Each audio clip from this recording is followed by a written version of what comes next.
Welcome to an episode of Cosmic Convergence, a podcast by experiencers for experiencers. And even though we're not putting out a video a week, it's all about the quality, not the quantity. All right. Especially in the podcast and YouTube universe. And that's why we're here today, because you want to talk about a quality guest. We have David Eckhart here. And I'll tell you what, this gentleman has been shown on Fact or Faked, the paranormal files. He's been well researched within the ufology community and the experience community. These experiences that he's gone through have been intense and awe-inspiring at the same time. And I just want to say it is such a pleasure. I know you and I had talked briefly like 2 years ago, and then we lost contact. And through a respected friend of ours, I was like, "Oh my God, there you are, David." I was like, "We need to talk. I hope you remember me." And you were nice enough to be able to remember me, and here you are today. So I want to thank you for your time, and I look forward to our conversation. David, thank you so much for being here with us today. Thank you for Thanks for having being me, here. John. So, Thank you, David. Yeah. My first question, just for the viewers that may not be knowledgeable of you, this may be the first time they're ever seeing you, which shame on you, but now that you're here, good. right. Okay, because it's never too late. All right.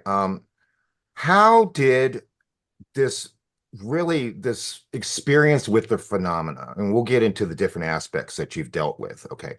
How did this first come to your attention? What was your first experience that you can remember, David? Well, I, me and my brother and sister, we've always experienced some weird stuff. I mean, you know, but we never gave it much credence. My sister said there was a UFO landed in our backyard when we was kids, and there was a man and woman there, and they came in the house and they talked to us. Me and my brother don't remember. We pretty much beat her up for it. Uh, but but but I ended up moving here to Florida uh about 18 years old. And me and my buddy Bob, he came down with me, and we had met another guy who was a native of Gulf Breeze, and he said, "Hey, let's go up to these woods. They had a pond and everything else, and we could build a campfire and hang out." And I said, "Oh, sound good to me." So, well, we all went out there in his car, and he knew the trails of the woods. We never been out there before, and then we ran into this orb out there.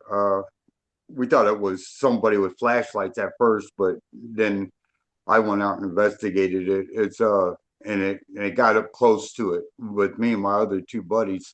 It was an orb, and it was about the size of a softball.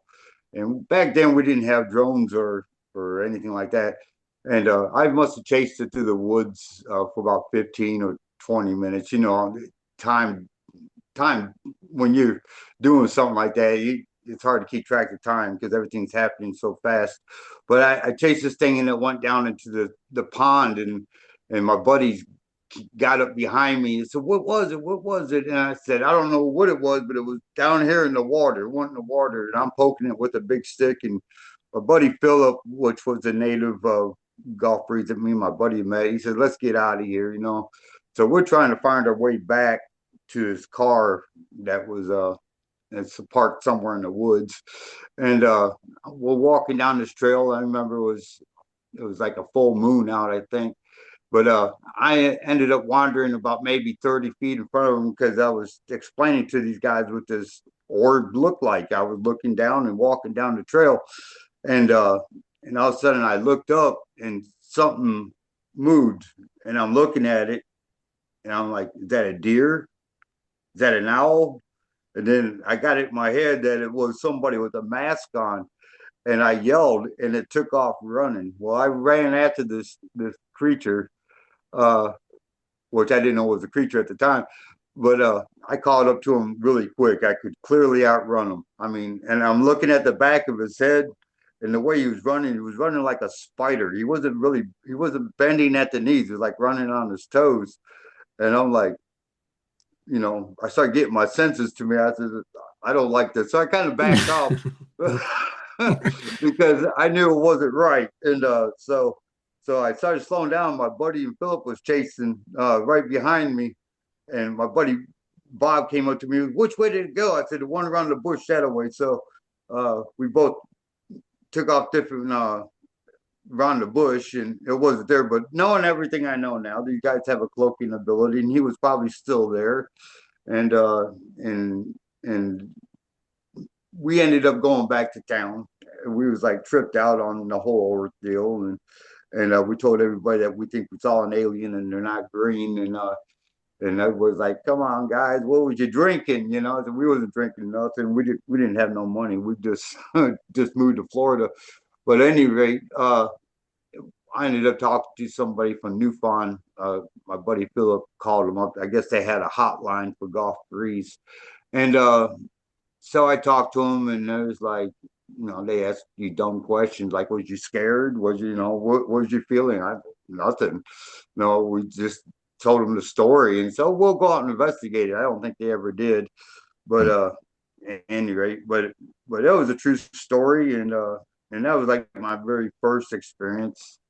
Okay. But And then did it really like let's talk more about like current experiences. Thanks for sharing that, David. I mean, because okay, we all have like this first experience, and there may be a gap, like what is time, right? But there may be this gap in between where we don't really, and maybe our skeptic mind takes over, whatever. But from what I understand with your history of experiences, things really kicked up in gear when you and your family moved into what you would consider your dream home, right? Um, right. and then not to ask you to speak for your wife, but there's something about like tell about like your wife's experiences that kind of made you start trying to investigate what was going on at the house, if you don't mind. Right. Well, I started a business and I was doing really well, really well.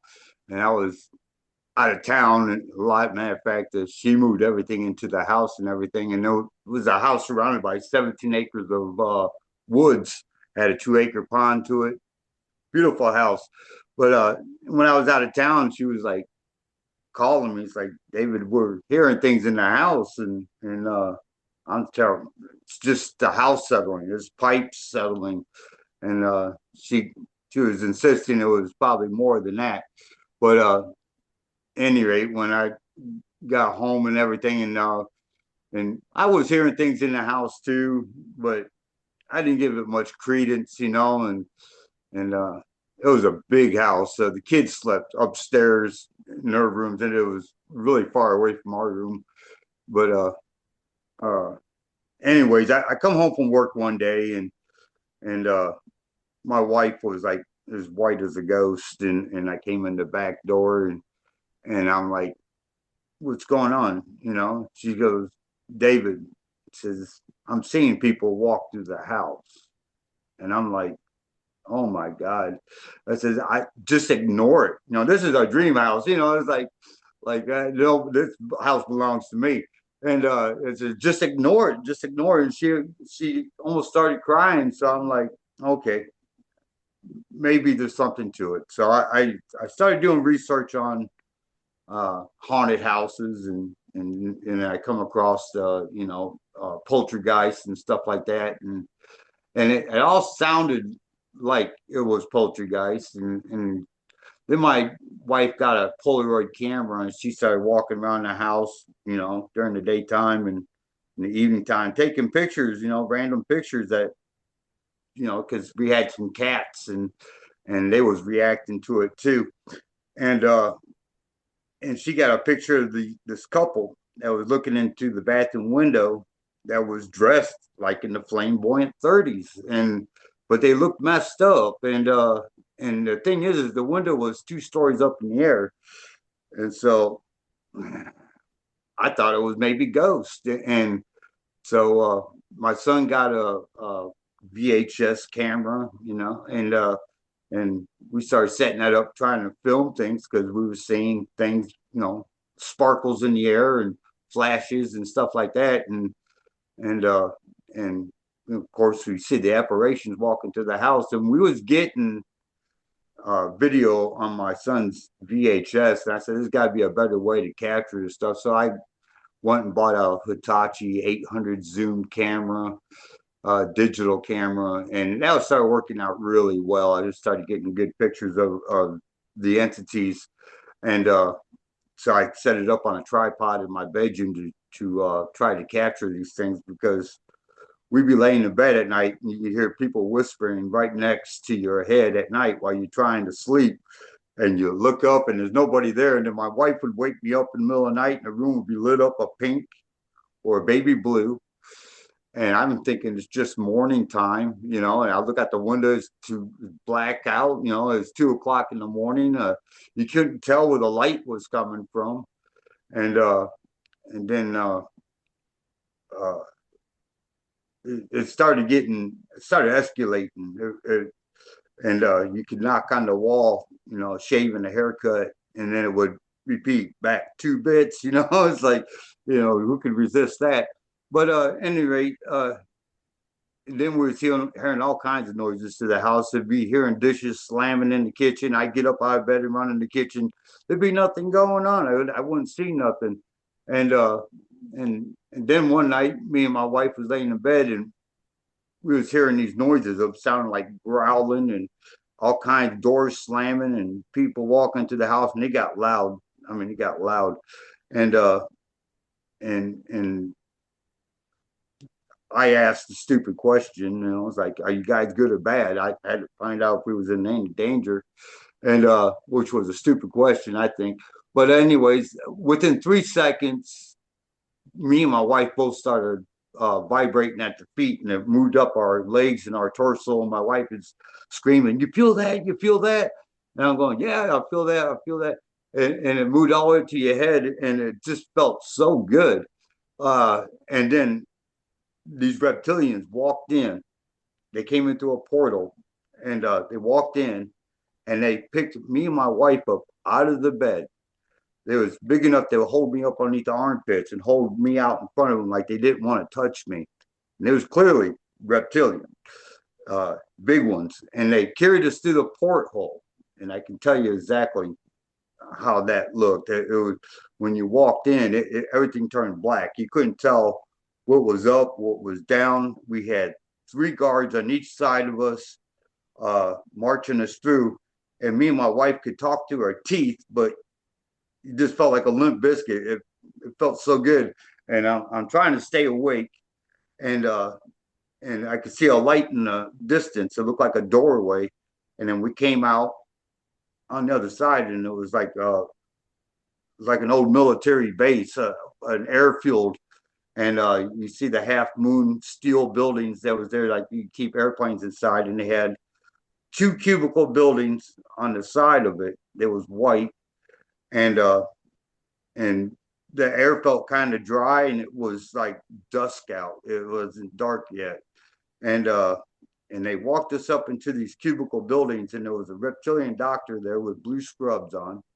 Yeah, he had his mask on. You could see his eyes. You could tell he was reptilian, and had a bed that folded out of the wall, and a little oval windows on each side, and it looked like it had padding on the walls. And they carried me past the first doctor into a room right behind it, and it was the exact same room but just in reverse. And they laid me up on the table, and they put a light over my eyes. I imagine that they took my wife into the first room, and right after they put the light over my eyes, I heard them say a couple of things, and they do speak English. Okay, they do speak English.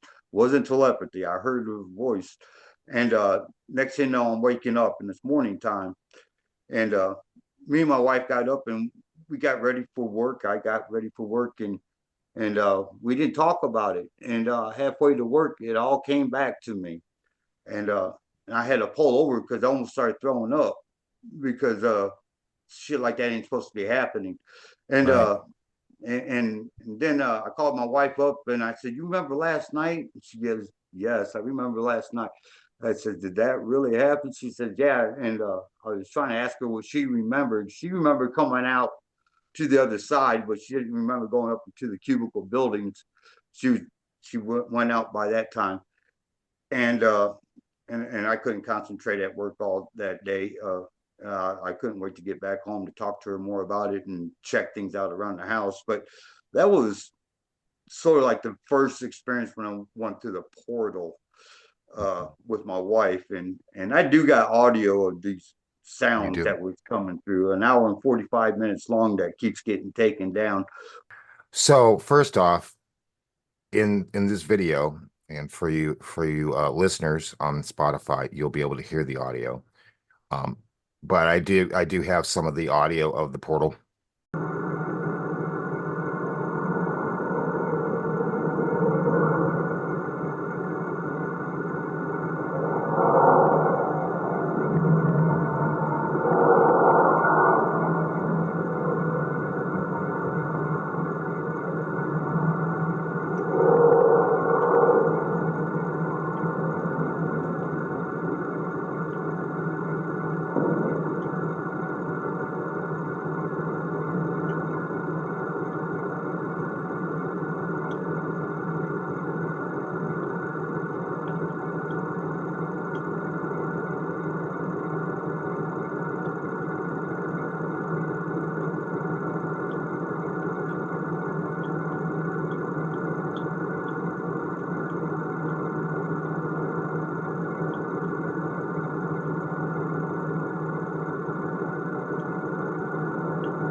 I know that you talked about this experience, which is kind of freaky in my opinion, and I'm sure you feel the same way.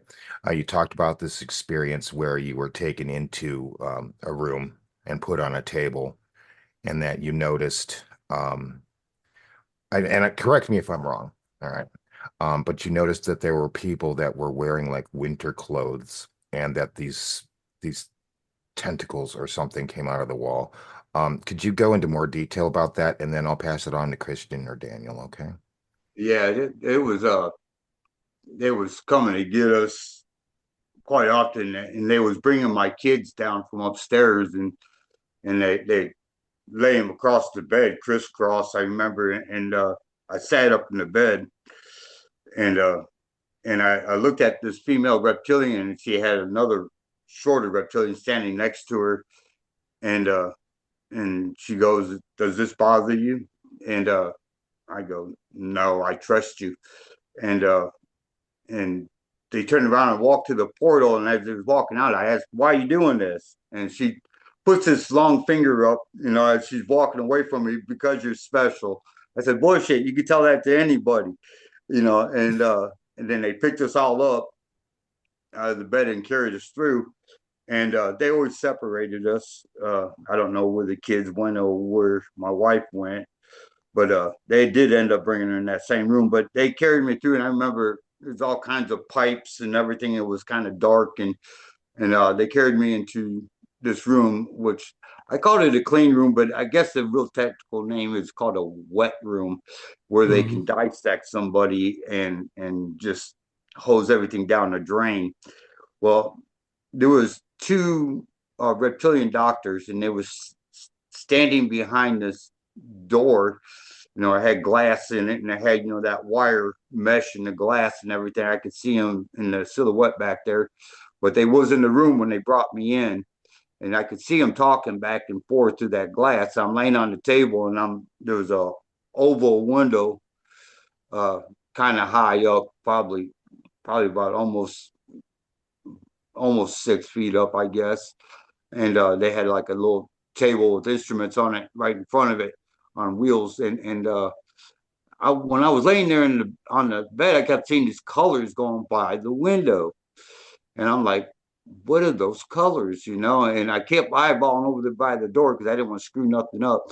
And so I eased off the bed and I went over to the window, and I can see up the window, and I could see down the ways, and I could see humans up there, and they looked like they was sick.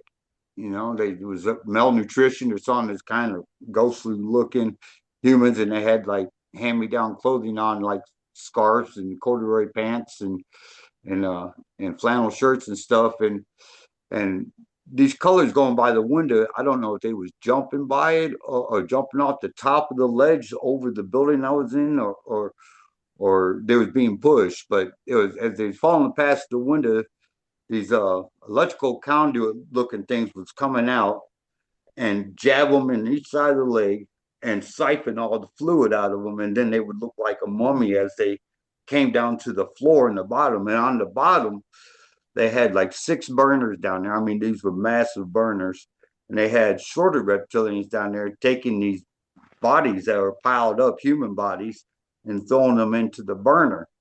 And they had a thing that was on the ceiling that was half moon shaped, silver, and it would go over where the bodies were falling off, and it was like vacuuming up piles of body and dropping them off uh, systematically Wow. over by these burners. And then the doctor started coming in the room, so I ran over and jumped back up on the bed, and they was examining me. They didn't cut on me or anything like that. They was just checking me out. And then within a few minutes, they brought my wife in and dropped her off in the corner. She didn't have no clothes on, neither did I. But uh, and they walked over to her, and they was like kind of kicking her around a little bit, moving around with their feet. And then I don't remember anything after that. They come back up to me. Uh, but but that stuck with me for the rest of my life. I was trying to figure out how they were siphoning these people down, but come to find out, there's 2 arteries on each side of the leg where you Hmm. can jab somebody and siphon all the blood out of them. Remind me of cattle mutilations where they don't find no blood or anything like that because Hmm. it's siphoned out of them. But uh, I did some research on cattle mutilations and stuff like that. Do you wonder, did you do you ever ask, or did you have an opportunity to ask the reptilians why the same fate, why you didn't meet the same fate? Why did you not? the there's a group that first established the Stargate at my house, okay? And they were so happy that they established the Stargate. They had a party, okay? And there was multiple coming in, and they was dressed up like they was royalty. And they was drinking wine and smoking cigars, and I'm watching this stuff go on, and they was happy that they established the gate. I was protected by this group. As a matter of fact, they Mm. helped me out because they had rheumatoid arthritis, and they took care of it, and they had to go through 3 different channels to okay the surgery, but they they pretty much protected me. There was a female there that was in charge of all the operations. She was part human and part reptilian, and her name was Beth. I didn't know her name until just Mm. a couple of years ago, but there was one reptilian that brought me to her. They didn't always send in the best of the best to pick me up. Uh, and one reptilian, I told him I wanted to speak to somebody in charge, and so he was kind of goofy, but he took me, and I followed him through these hallways. Wanted to start, followed him through these hallways, and there was all different kinds of entities walking in, humans in there and everything else. And we came into a room, and it looked like I had an atrium on one side of it, and there was a bunch of people in there, and they was working at this desk, and it had a window there. It looked like the window was the planet Earth. I could be wrong. I don't know. Hmm. I've never been in space, but on the atrium side, everything in that atrium was dead. They had like banana trees in there and all the plants, but everything was dead in there. And Beth, which I didn't know if she was in charge at the time, she turns around and says, "What's he doing in here?" He says he wants to speak to somebody in charge. She puts her finger up, "Get him the hell out of here right now." She said this with her mouth, no telepathy, okay? And he says, "Well, he wants to speak to somebody in charge." She says, "Get him the hell out of here." She said it twice. And so I guess he got in trouble. But he brought me all the way back to where I was, back to my bedroom. But to come to find out, I got a picture of her. Uh, and but to come to find out, she was the one in charge, and her name was Beth, which means home in ancient Hebrew. But she kind of looked out for me. She said that I belonged to her. So Mhm. uh, true story. Interesting. So Interesting. I'm just Wow. glossing through it too. No, So I mean, you're fine because there's a lot to cover. Chris, Daniel. Yeah. Yeah. I actually, it was something I heard you talk about before, and I found it interesting because it's very vindicating for other people who've gone through similar experiences. And you mentioned the smell, like sometimes when they're around, that it's kind of like a static discharge in the air, kind of like a burnt popcorn smell. I've heard other people talk about that. I don't know if Travis Walton mentioned that or something, because I swear I heard somebody. There were numerous other people who have mentioned this kind of smell in the air, or even like walking in the craft, they could smell that smell. Um, and I guess the other thing would be the semi-transparent, because I know people have the discussion. Like I'm starting to come to the understanding, basically, a lot of these beings are basically interdimensional, which why they can shift or phase. I've seen an apparition before where it looked like from the feet, it was kind of invisible, and then it just started to become more transparent, but still transparent all the way through. So, like, what was that like, accompanied with the smell? Or yeah, well, you can touch them when they're transparent. It feels like a wet static electricity. That's the only hmm, way I can describe it. And yeah, when it would come in, you could smell like a burnt popcorn. My son would describe it as everything would get murky looking and murky smelling. That's what he described it as. Uh, and when I was chasing the entity in the woods, he smelled like an ether. Uh, I heard people say that they smell like sulfur, but he didn't smell like sulfur. It smelled like ether. To me, it wasn't real potent. It just the they breeze mentioned breaking that. off of them. Uh, and yeah, when they're transparent, and I introduced them to one of my friends, which was a bad idea. He didn't deal with it very well, and he touched them and interacted with them and everything because I had him stay the night, so he could witness this stuff.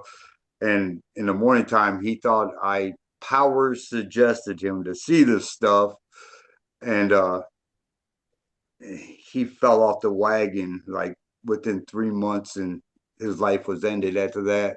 It was just too much. I couldn't believe. I never told his family what really happened. So, Yeah. and I was a pallbearer at his funeral and everything. But I should have never done that. But I feel kind of bad. But I thought he could handle it. He was a tough guy, tattooed up. He get in fights and bars and everything. But this was something that was just too much for him. I just kept talking to him about it because he was my friend. And I said, "You want to come over and see it?" He said, "Yeah." I said, "If I come over, they're not going to bother me, are they?" I said, "Well," says, "if you don't believe me, you have nothing to worry about." So, Yeah. but anyways, it was around, you know, uh, 11 o'clock, 12 o'clock, or something like that. And when the stuff started peeking out at that time, and we brought him in the bedroom, me and my wife, and we sat on the bed and we waited. And within a few minutes, they started popping in, and he was crying. Yeah, Dave, I'll never doubt you again. It's like he thought it was amazing, but afterwards, it just didn't set right with his mind. It changed everything for him. Yeah. Everyone's at their own level of awareness. Some people aren't ready for it. And yeah, Right. But and but I guess the before I pass it on to Daniel, like how does it feel now that, like, like I mentioned earlier before we got on this interview, they just dropped Age of Disclosure documentary, and on Prime, and this has like senators in it. It has like, members of the CIA in it. It's got really, congressmen all talking about basically that this is real. They're mentioning interdimensional.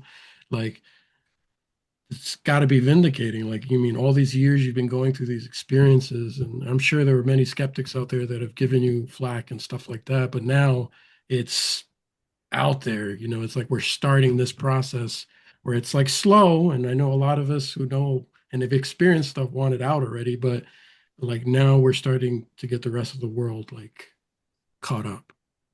Right. Well, this is the truth. This There will never be full disclosure. If the government knows one eighth, Right. what I know, one eighth, there will never be disclosure because you can't explain it all. You can't explain it all. I wouldn't want the job to explain it all because there's things I don't talk about, uh, and I don't know how to talk about some of it. But if they're not experiencing it, then they're not going to be able to tell you, and it's going to be a lie. To Of course, they lie about everything. So, Right. but I only go so far. they can say there's UFOs. We don't know who they are. Well, the shadow government knows who they are. The ones who's really running things, and not the puppets that's sitting that you see on Right. TV. They're just Figureheads. puppets, and they just take orders. So, but and they allow to talk about what they talk about. And I don't call somebody a whistleblower if they get to keep their job. Okay, and they Right. only allowed to say a certain amount of things. Okay, so they're not a whistleblower. You're a whistleblower if you leave the country and then run your mouth. Okay, so, but Yeah, I'm with you so there. I agree. and so see, I don't have much to worry about. Although I've had my problems with certain things in the past that's just keep it low with government trolls and everything else. But anyway, hacking my stuff and taking my stuff down off of YouTube, uh, pulled down my whole thing. YouTube didn't know how that happened, but yeah, there will never be full disclosure because, quite I frankly, I honestly don't think think, many people can handle the full truth. And yeah, I the think truth it's is going to happen through people like yourself, like, or any of us who have experiences that just know. right, right, and I'm not. I don't make money off my stuff. I just tell it is. I try to stay low pro about everything because so I don't get too far out there. But I've talked to all these big wigs, like Stanton Freeman Hmm. and all these other guys. Stanton Freeman was a nuclear physicist and everything, and I talked to a lot of other people, but they always ask the same questions. Was you scared? And when I first started, there was no such thing as reptilians or interdimensional stuff. You was crazy if you thought about that. It was only alien grays, and it was here to save the world. And that wasn't the case what I was experiencing. So when I said something, it was sounded crazy. But and these guys are a lot like us, or we're a lot like them, either or. I haven't figured that out, but they have their own set of problems. They have their own set of rules. They have a council of five that sets the rules and regulations on everything that goes on. So I don't know what all those rules are, but I know what the council of five looks like. Uh, that I've been up in front of them before, and it looked like a bar scene from Star Wars. So, and I didn't know the power that they have, but I finally found out who the Council of Five was because they were trying to decide whether they was going to keep me on the other side because I know so much, but they don't keep adults. They'll take children and keep them, but they won't take full grown adults because they can't adjust to everything. They don't survive very well over there like that unless you're born that way or you're a child and they can take you that way. There's a lot more going on than what people will ever imagine, Oh, and everybody's going to get to meet them, and it's happening now. Uh, and I've been predicting that for over 20 years that everybody's going to get to meet these guys. So, Hmm. but in their own way. So, Yep. and you guys have met him. Yeah. So, Yep. so Yeah. And Danny? kind of going into that, when you were talking about was her name, you said her name was Beth, right? correct. And you belonged to her. That's what she had told you. There seems to be a trend with contactees experiencers that there's a one NHI non-human intelligence being that tends to be kind of the connecting in between person with the contactee. Did you get any more details about her? Was there any type of like sense that you knew her, either from a previous life or connected in this one through this part that's been hidden from you, or was there anything like that that you came across? The There was a psychic that I was talking to, and she was pretty good. But she said that me and her was connected through the like brother and sister. But that's why she kind of looked out after me. But the whole group that she was in is deceased now. They was wiped out because what they was doing they wasn't supposed to be doing. That's my understanding. But they wasn't wiped out by anything other good because these guys they live in corporations. They don't live like all the Greys live together and all the Reptilians live together. When you're born and raised in a group, a corporation, what I call it, because you live, eat, and die this group, Mm. and you you live in this group as well.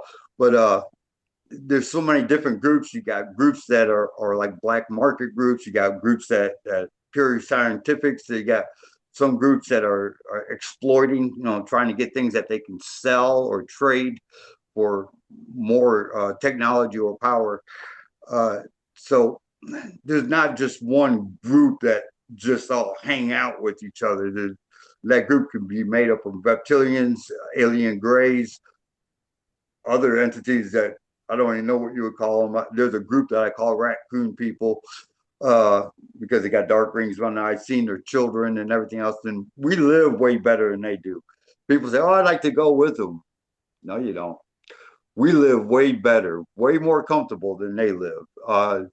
So if you're not doing your part in the group and the food ain't coming in, you don't get to eat, or because they live more like in cubicles, uh like partition walls, and that's where their privacy goes in these groups. And the whole group is like a warehouse full of equipment and stuff, and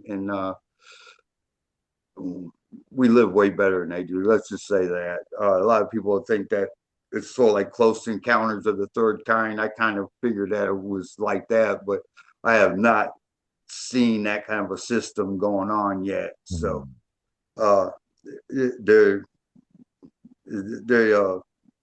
yeah, and everything's run seemed like a Nazi prison camp.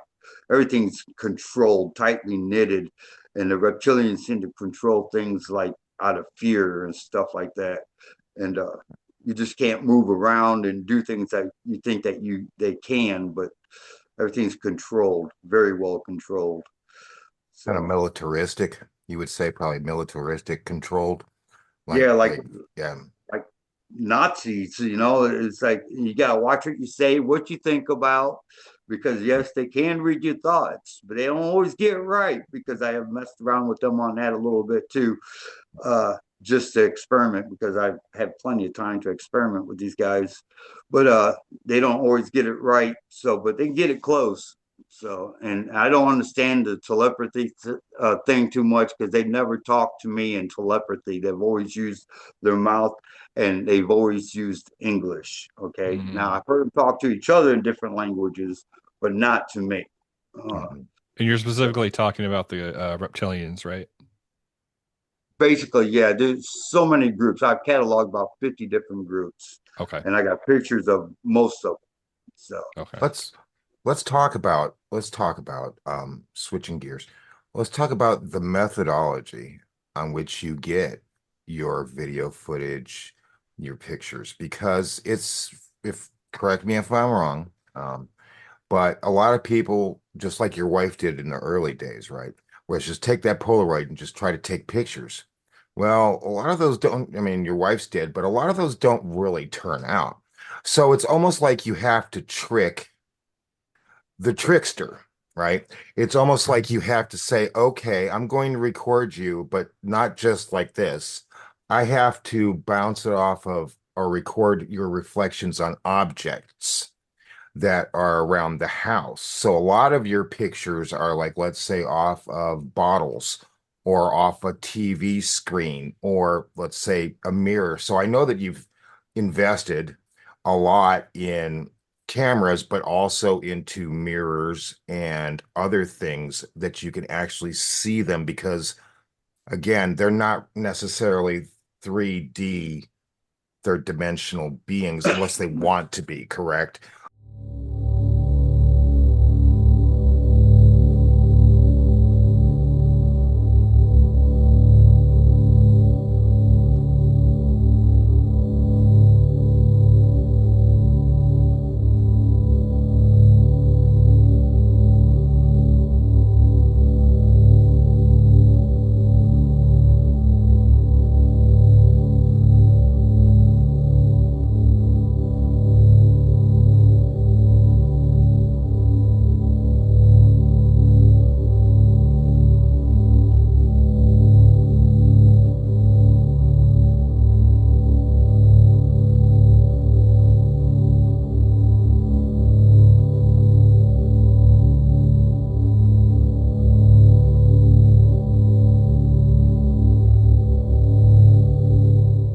I have spent a lot of time trying to get a clearer picture of these guys.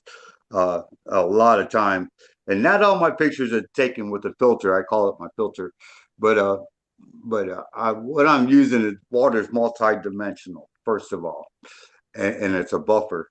But I get a jug and I fill it with colloidal silver. Okay, there's metal particles in there, silver, and then I get a curved mirror and I set it behind the jug, and then what it's doing is slowing down the speed of light. When you get an image of something that goes in through the jug, slows down the photons, and reflects it off of a curved mirror, and reflects it back into the jug, which gives you a three-dimensional image. It's slowing down the speed of light enough that you can catch their frequency, okay, of what they're in the room, and which you can look and you won't see them, but it looks like a silhouette of something. But you can look in the jar and you can get the image of what they are because you're slowing down the photons that's coming off of them. The only reason why you can see humans is because of light reflecting off of us. And the only reason why you can see them through this technique that I'm using is the light reflecting off of them. And greens and blue lights seem to work better.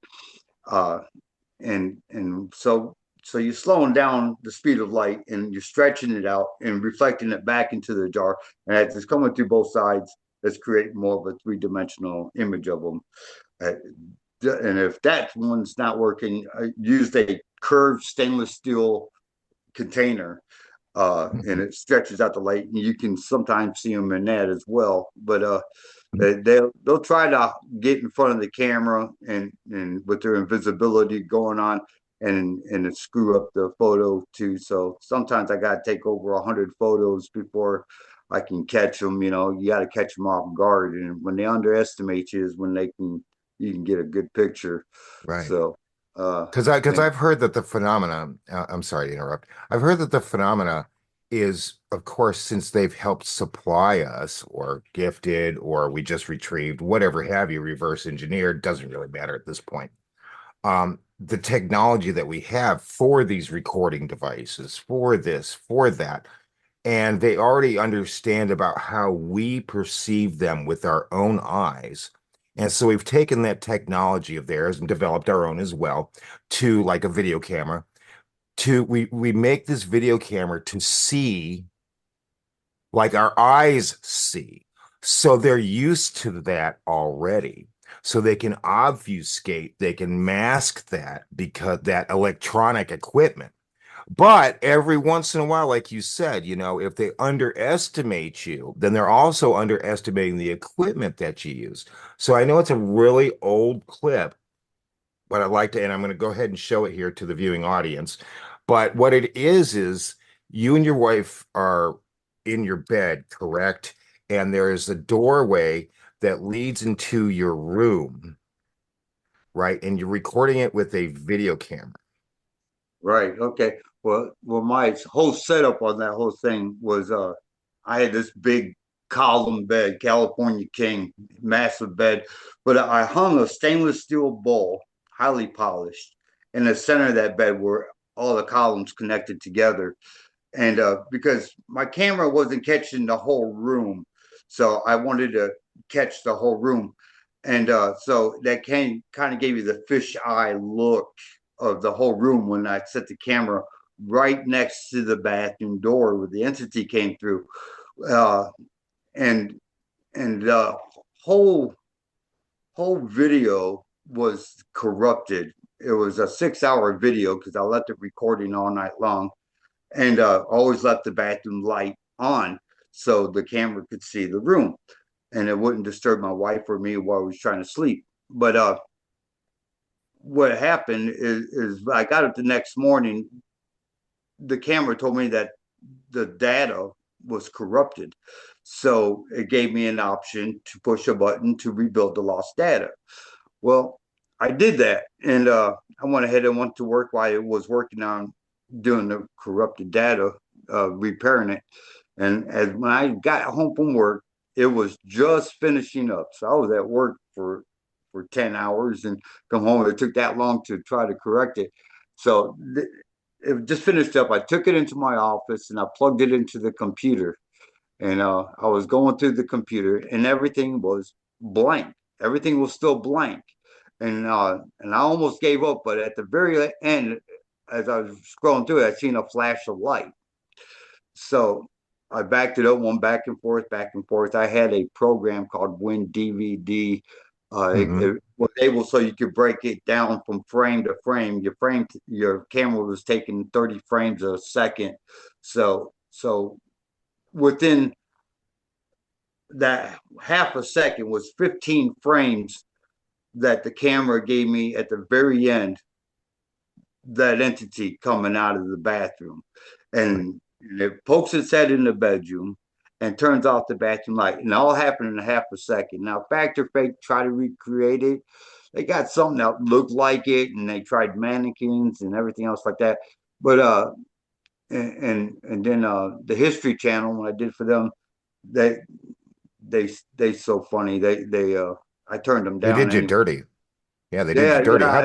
yeah. I explained the video to that. They use an anthropologist to describe the entity that was in the bathroom door. He says, well, it's not an alien gray because it doesn't got big black eyes. Well, first of all, nobody said it was an alien gray.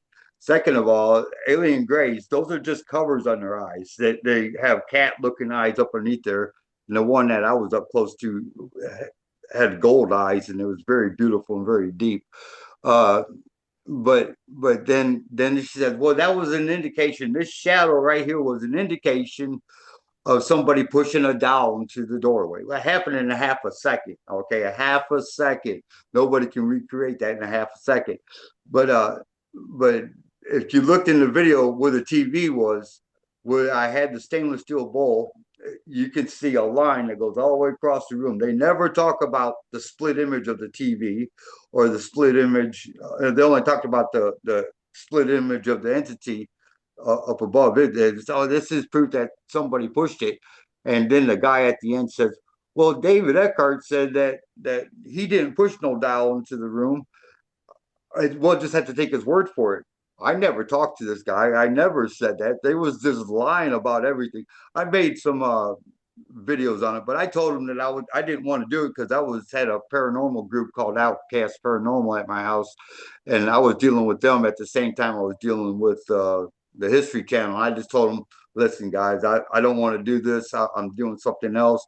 Nobody turns on the History Channel, That's right. so I'm sorry. I just did. It's like they was mad. They was mad And, at me. I was like, and that really so makes I'm sorry, David, but that really makes me wonder, and I've wondered this in the past, like how authentic are these shows like on the Sci-Fi Channel and the History Channel? I'm not naming any program names. I'm not saying Ancient Aliens or anything, but like how vested are they in actually trying to get to the bottom?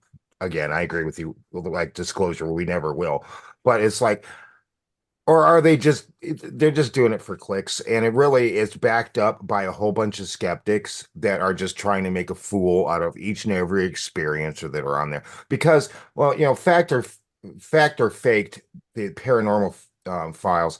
I watched that episode, that segment that you had in it, and I still felt like they just didn't really do you or your experiences at that time the justice that it deserved, that you deserved.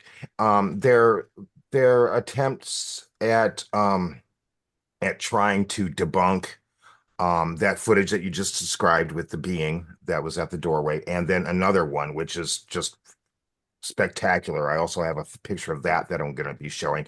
It's like I don't know what, a 8, 9 foot tall reptilian that's right there. It was It's crazy. it was called the floating entity, and Yes. that came off the porthole audio video. There's so Yes. much going on in that video. If you watch the video all the way through, so much going on. And in fact or fake, I dissected some of their videos, and when they was saying there was interference, electrical interference at the window, there was entities standing by the window. I dissected that video, those pictures, and I got pictures of the entity standing there. And then Mhm. behind Keon, that was behind the two-way mirror in the closet, there was a portal opening up behind her. I dissected that. They never knew about that, but they got the earthworms that came up, and Yes. it was 12 degrees out that night. 12 Yeah. degrees. Earthworms don't come up out of the ground in mass numbers at 12 degrees. But Ben Hansen was my biggest skeptic on the internet at that time. He was my biggest skeptic. When after he left my house, he promoted my stuff. He did a power presentation on my stuff now. Uh, Nice. he he's in Europe right now. He does UFO TV show right now. He has 2 children now. We so I kind of kept in touch with him a little bit after that, That's good. and so he's not my biggest skeptic anymore. So Well, that's and he good. was the one to convince. Okay, so That's but good. And he didn't they didn't do the History Channel dirty on you. When I heard that they were essentially like, well, we're going to send the equipment over anyway. We don't care whether you say you don't want to be here, you don't want to do this or not. And then you're like, no, really, I have other things that I'm doing. And then they decide to smear campaign. And yeah, that just shows that they're not really trying to be authentic in their research. It's just for clicks and just to make a fool out of people. Now, Chris Bledsoe, they did the same thing to him. They just besmirched his family name and within the community that was already rocked and all that stuff. But that's about Chris Bledsoe. And that's the just goes to show people the battle that we have to put up with when it comes to the mainstream media or even the quote unquote alternative media is it's still full of a lot of people that just won't even give 1 ounce of ears to hear, let alone eyes to see what goes on with the phenomenon. And I just want to, again, I don't mean to manipulate, guys. I'm sorry. I just want to touch on one more fact that's interesting because you pointed out the interference, the electrical interference that was going on near one of these people that was doing on Fact or Faked. And then that also brings up the video footage that was corrupted, in which you only got half, you have 15 frames, right? And so this is common within the abductee experiencer ufology, where file data are corrupted, electrical discharges, positive and negative magnetic flow, et cetera, happen that interferes. How many times do we hear, David, right? I'm sure you've heard it a lot. People that have experiences like you, where they're filming or they're recording or they're trying to take a picture, and it's just it, it just it just doesn't work. And it's something that has to do with the phenomena itself, the beings and the craft. Would you agree? oh yeah, definitely because they're not from our dimension. You're not going to get a 4D picture of them unless you have a fourth dimensional camera, in my opinion. or a camera that takes over 4 billion frames a second, which they have. They actually can watch the speed of light with this camera. I would love to have one. But anyway, if I had a camera that took over 100 frames a second, I'd get the best footage the world's ever been able to see. But yeah, they're when you're truly not completely all here and you're from another dimension, it's hard to get a Yeah, clear video. even so-called pictures of ghosts and stuff, it's hard to like capture. And sometimes, people who have like, Polaroid cameras, there's always this distortion, and it's just like I kind of hate it when people like chastise people or give them a hard time, because it's like, give me a break, dude. I'm using the technology that I have to try to show you this, and this is the best I can come up with. And kind of like what we were talking about earlier, if you're distorting space, or you have a being that's in a different space time, and you try to take a picture from our point of view, our space time, you're gonna have some artifacts. It's gonna look weird. You know what I mean? And uh, really got to pat you on the back, man, for being creative to try to do something. You know what I mean? To capture the pictures or footage of anything. That's pretty awesome. Well, I do a lot of problem solving. I'm really good at it. So and I'm very scientific about everything, and I see around corners. That helped me out. That helped me out in business and everything else. But I like the way you're thinking there, but you're just not going to get a 4D image of them. I got some pretty good photos and pretty good videos. I think the best in the world from what I've seen, and I do it on purpose, not on an accident. But you're absolutely right. It's to get a clear photo of something that, especially when it's at the spur of the moment, okay, at the spur of the moment, you're not going to get a clear picture. They're not going to pose for you, and a UFO is not going to pose for you. So there's going to be a little disruption there, and with the energy and the plasma and everything else going on, it's just not going to be clear. I do the best I can, and I've not been able to clear them up any better than I got them now. It's I've like not been able to do that.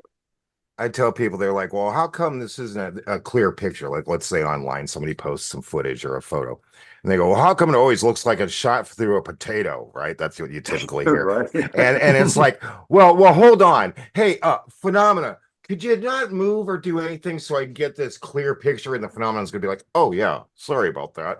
And gonna pose for you. It doesn't work that way, I mean, so come on. Daniel, would you like to chime in? Yeah, I just wanted to mention that. Yeah, it's just all of our conversations with other contactees that are trying to get footage. It's the same thing.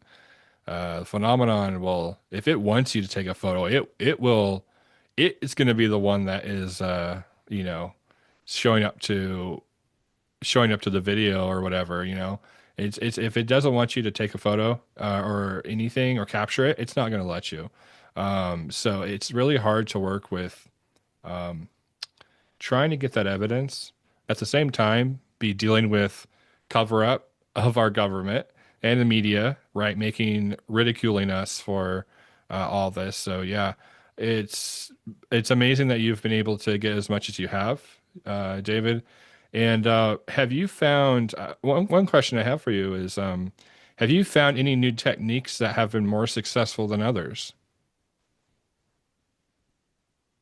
Yeah, I've been racking my head about that, but let me mention, I did do a selfie with one of these entities, and I thought it turned out pretty good for what it was. But uh, no, the object is a slow down the speed of light, and like I said, there's certain colors that enhance them more.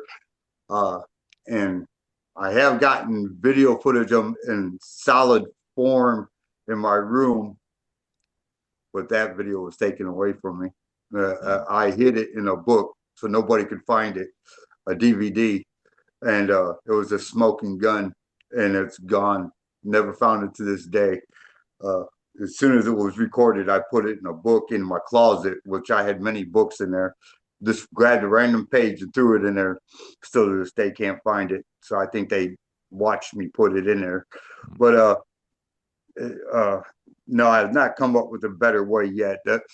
I would like to use a camera that took over 100 or 200 frames a second, and I could get some really good video of that. So we need to So, do a Kickstarter for you and get a $10,000 camera. Is that what we're talking about now? yeah, exactly. They started a campaign one time to get me a better camera. A group of I don't never know what have you. I know people that invested money into that uh, fund me, whatever it was. GoFundMe. I Yeah. never know. I never knew what happened to that money. But Uh, anyway, Like to and it do for was a themselves. campaign to get me a better camera. But if I had a camera, like you said, a $10,000 camera, that yeah, or a camera that was fixed on a 4-dimensional with more than Heck, one camera lens on it would be ideal. So you can catch a picture from side and the front at the same time. Would be really nice to have. So, there but was this guy, I forgot his name. If I find it, I'll show you guys. But he was pretty much talking about like this, like particular, and you can even make this at home. You can buy them, I think, like this, but there's like it's like colored sheets or something like that that they put in front of the lens that somehow allows you to kind of see like different things that like on normal camera you don't see them, but when you have the lens in front of it, because of how the colors mix together, you can actually see things after you take a picture or a video. Well, night vision used to be purple, and then they changed it to green because the troops were seeing shit and that the That normal human spectrum, oh, it's true, would not makes see. sense. No, it's And just funny. and it was driving them a little crazy because they were shooting at stuff that without it you couldn't see it. And so they changed it to green, right? And then of course you have infrared, and some things like orbs and such will show up on infrared. It's all about, as David talked about earlier, is being able to see or not see them through these different spectrums. mhm. Okay. What's interesting before pre-recording, David, is that you had mentioned that it's like the rainbow, and you got all these different colored spectrums within the rainbow, right? And humans are red. And what's so interesting is like you go into like philosophical, like Eastern religion kind of stuff. Even some New Age topics talk about this, that like humanity is on this like level of like of the spectrum of red because we're so warlike and we're so, we're so angry and we're so like chaotic and stuff like that. And that we need to get to the next level, which of course, that's through a rainbow, right? But we're at like third density, we're red. And it's just interesting because light all has to do with that. Density all has to do with that. And I think that you're onto something there. And I think that through this little conversation, we're talking about being able to see these beings through different devices, different setups, different light spectrums. There's something to that. If there wasn't, wouldn't be seeing them, wouldn't be able to take pictures of them, wouldn't have those interactions. But they will let us have that interaction if they choose. It's not on us. There's some people out there. Hey, I summon UFOs, they say, right? I summon UFOs. I call them down. No, you don't. They allow you to think that you do, but they don't show up. Like David, are you ever just like in your living room and you're like, you know what? I command thee to show up right in front of me and get in front of that camera and that curved mirror so I can take a picture of you. And they go, yes, master. And they come out there like Igor. Does that ever happen to you, David? no, I've never been able to summon them. I've had people try to tell me that I'm summoning them and everything else. No, I'm not doing that.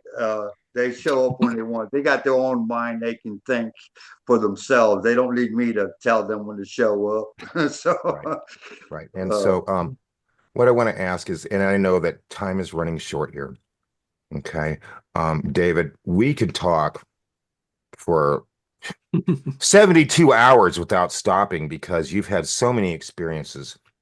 So before we end this, I would like to ask you very much so if you wouldn't mind coming on again sometime in the near future, because I'd like to get more of your perspective on everything that's going on rather than just talking about the technical details and just some of the experiences, but what you've absorbed over these years in maybe a follow-up episode, if that would be okay with you.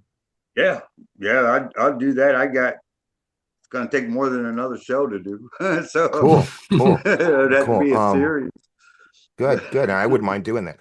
Um, to the listener, to the viewer of this podcast, and I know you've shown up on other ones, but hey, even if you reach one more person, one is all as far as I'm concerned. If you were to briefly, and I know it's difficult, briefly summarize or like have a point. How about this? Have a point to make to somebody that may have just had an experience yesterday and they're trying to figure out what the hell is going on, right? Whether it be a positive experience or a negative experience. And since you've had so many experiences, could you give them something to hold on to that validates whatever they've experienced? Do you know what I mean? Like something that they can hold on to as like a strength. Well, you're if they wanted you dead, they would have already killed you. You got to stay neutral about the whole situation, Mm. especially if you go with them. You got to stay neutral what you see because you're not going to see things that you might agree with or disagree with. Uh, that's you staying neutral and open minded is the whole thing, and don't let it interfere with your daily life. You live your daily life, and and sometimes it's best to keep things to yourself. Uh, don't be running around with your hands in the air like the sky is falling. It's share your stories and experiences with people that are interested, not with people that are not ready for that information, or you're just going to make a fool out of yourself. Protect yourself, but don't try to help other people out. Protect yourself and only talk to people that are open minded, and always be open for suggestions and ideas, and don't be one minded. That's for sure, because everybody's experience is different. Everybody will experience something different. There's not a single case that I've run across that's exactly the same. Uh, but that would be my best thing I could tell people. I think that that's very wise, and there's a lot of people out there, that have not told anybody, or they're wondering, should I? And who should I tell? And those are very wise words. And just because you experience something doesn't mean you have to tell a loved one, doesn't mean that you have to tell a friend. And if you do, you have to feel 100% comfortable within yourself and the experience that you had, right? And so you have to make sure that you keep yourself safe. And then, yeah, you have to go in. I agree with that. You have to go in neutral when dealing with the phenomenon, because Mm. who's to say it's going to tell you one thing and not mean the other, right? You got to be able to analyze what's going on, use your discernment, right? And so, wow, I mean, I want to say thank you again for joining us today. And time, even though it doesn't exist, it goes by quickly on our clock. And I am thankful that you agree that you'd be more than willing to come back on Cosmic Convergence. We're just on the tip of the iceberg as far as your experiences and what you really think about all this stuff. So I'm going to turn it over to Daniel or Christian before we stop this episode, if they have any further things to say. Yeah, I was just going to thank you for taking the time to be here with us. And then also, we would love to have you back on the show. And another thing I just wanted to touch up on was just something briefly that you both were talking about, you and John, about, the frequency and the spectrum. And just really quickly, so people can understand, like if you look at the light spectrum, every light, like he was describing, is basically set by its own frequency. And red is the slowest that we know of spectrum of color of light that there is, which is why we're able to take pictures with like these telescopes, and we'll see a black hole like absorbing, they have a picture like that where you see, but when you look at the light, it's like orangish red, which makes it easier for us to see. So because it's a slower spectrum of light. And then as you go up in frequency, the colors change, which makes sense when you hear about channelers or people communicating and stuff. And you have people connecting EEGs to them, and they're like, oh, his brain is in gamma, which is more of like a green color, and it goes up the spectrum. So when we're dealing with this kind of stuff, for those that don't know what we're talking about, that's what we mean. And I just wanted to clarify that. And but yeah, thank you. That was a great way to explain that. And I didn't know that red was the slowest color Yeah, it gets frequency. faster. It gets faster and You're faster. sharp. Like, You're yeah. sharp. I like you. So Thank you. Yeah, and I was just going to say, David, again, thank you so much for coming on our show.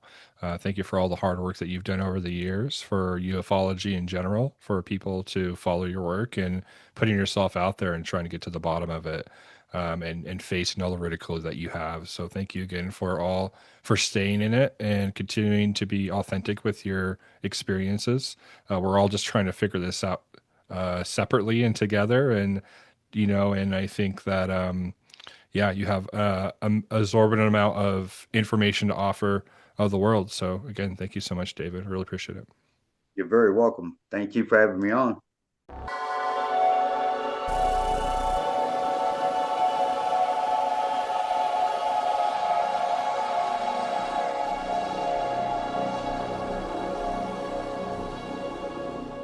Bad monkey.